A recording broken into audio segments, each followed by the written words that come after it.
Before we do this patterns and that, and I'm going to talk you through it so you can do it alongside watching me do this. Before we do it, we just need to okay, I'm going to read it, it's easier. Before we can begin this exercise, we first need to be honest with ourselves.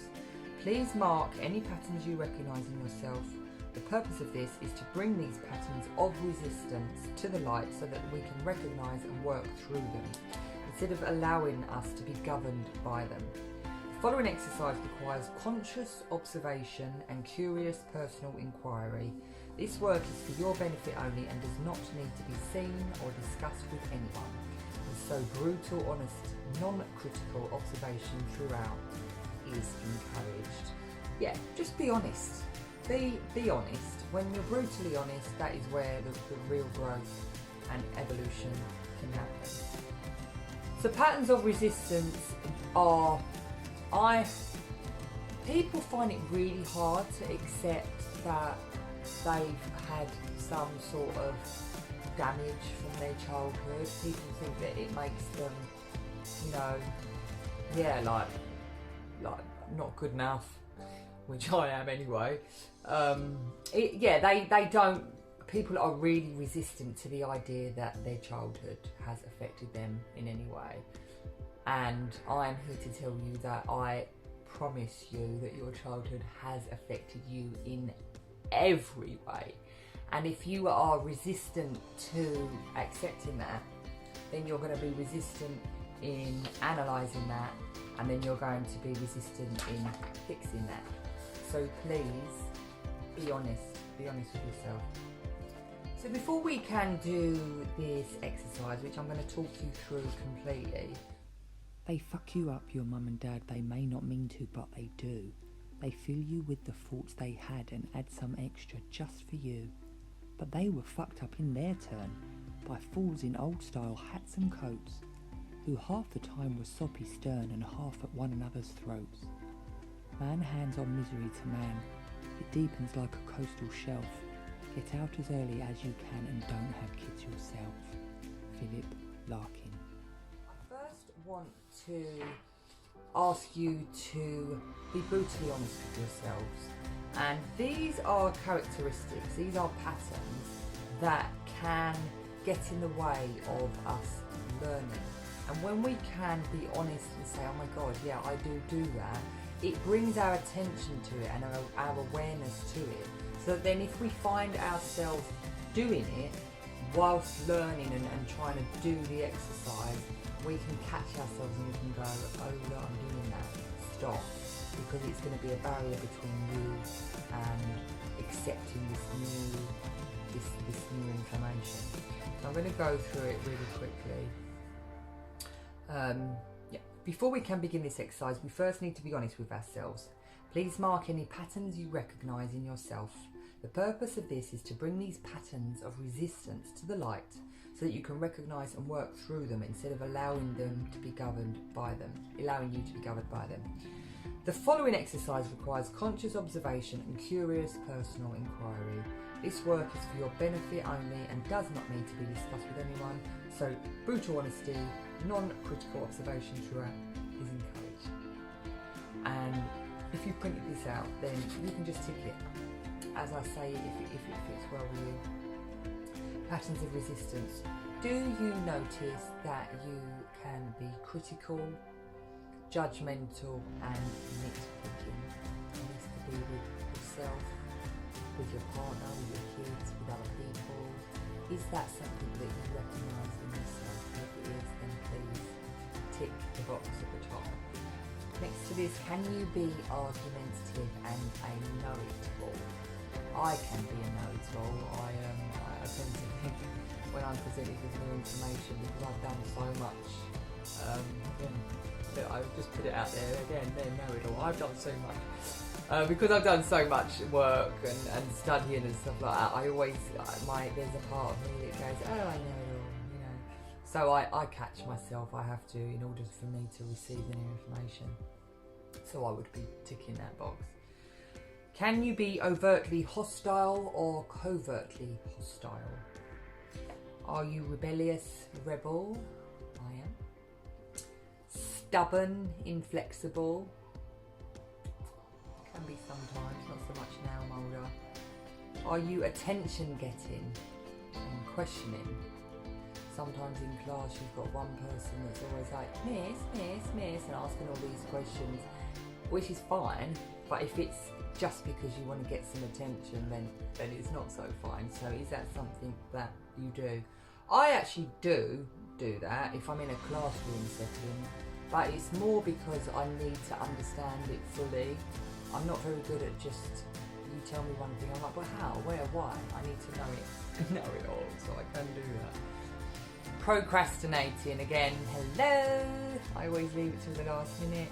And if you are procrastinating, you do tick this box and you have found that you've not done any of the work that I've been asking you to do, then it might be something that you might just want to have a little word with yourself and say, oh look, I'm procrastinating. This is cool thing, work to do. And if you miss this window where it's going to be like 10 times stronger, will you beat yourself up? And again, it's all divine, and if you don't do it, that's all divine too. But if procrastinating is something, then you might want to pull yourself up on it. Complaining. Are you good at complaining? Are you self-righteous? Are you pessimistic? Are you a bit negative? Are you observing? Do you observe things a lot? Are you skeptical? Do you lie?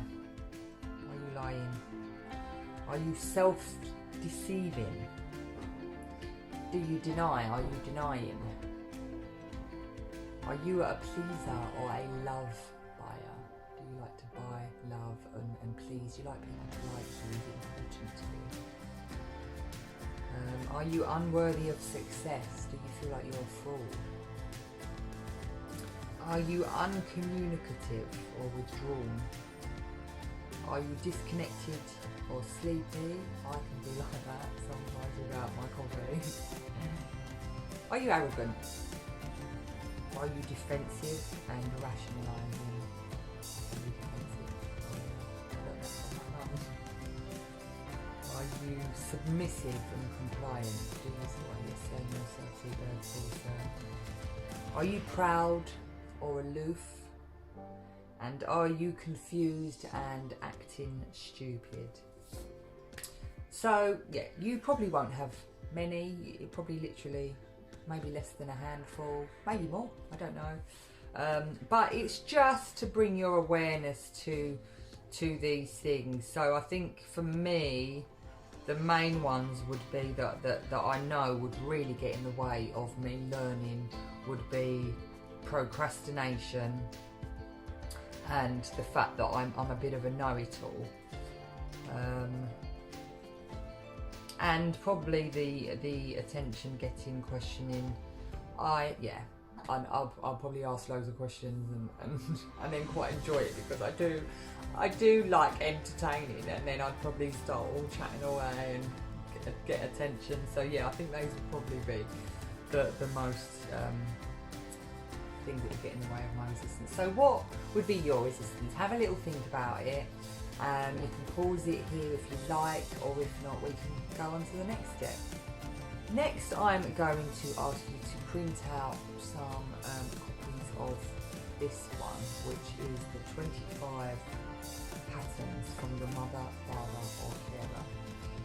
And these would be people that were in your life in your childhood. And it doesn't necessarily just have to be from the ages, of 0 to 3, which I explained earlier in the video were the most important years, but also later on in your life, because we're very impressionable. We're like an unprogrammed computer that is going around getting downloads, and we're deciding how we are supposed to behave, how we're supposed to be human, based on what we see in our environment. The first initial one is the main is your mum, your dad, and any main carer. Sometimes mums are at work and children are left with their grandparents. So you would have picked up loads of traits from your grandparents as well as your mother. Some people have carers. My mum used to have a lot of au pairs when we were younger, so I probably picked up a load of patterns from my au pairs. Negative love syndrome is the adoption of the perceived behaviours, moods, attitudes and escape mechanisms of each of our parents in our childhood in an effort to earn this love and attention, and the subsequent compulsive, automatic and often unconscious acting out of these patterns and the rebellion against these patterns in our adulthood. There are two ways that we take on our parents' patterns and characteristics, and this is by adoption or a rebellion. Adoption is where we actually adopt the pattern and we start doing it ourselves, or we can do it to others, or we can attract others who will do it to us.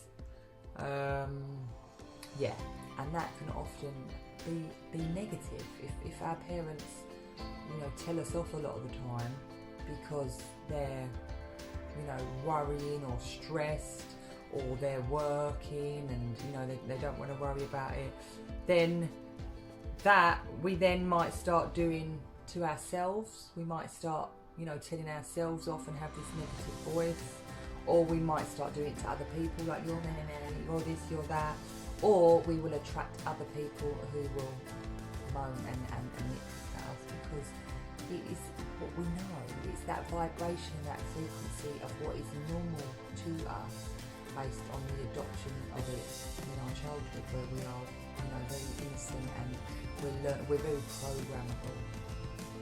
Then we've got a rebellion.